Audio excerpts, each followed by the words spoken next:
¿Sabes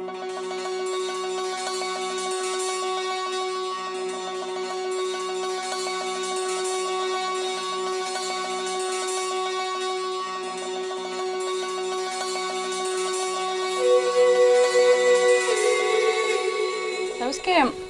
Cuando estabas en primero de la ESO, pensaba que te obligaban a ponerte hijab. ¿Por qué? No lo sé. ¿Por la cara que llevaba? Mi padre a las 9 en casa. Mi padre no está a las 12 en casa.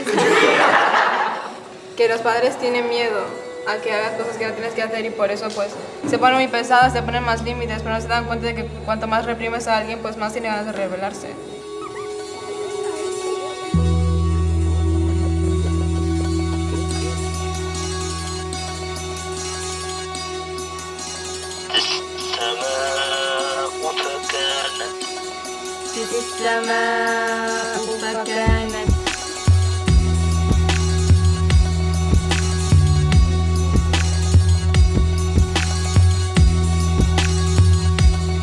Sí, a ver, es buena idea, pero... Es mi idea, ¿eh? ¿Pero por qué ibas a cambiar conmigo? ¿Y por qué van a cambiar los demás? Porque los demás no saben lo que es el hijab.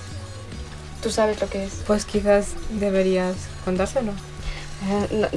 No es fácil entender por qué nos ponemos eso en la cabeza.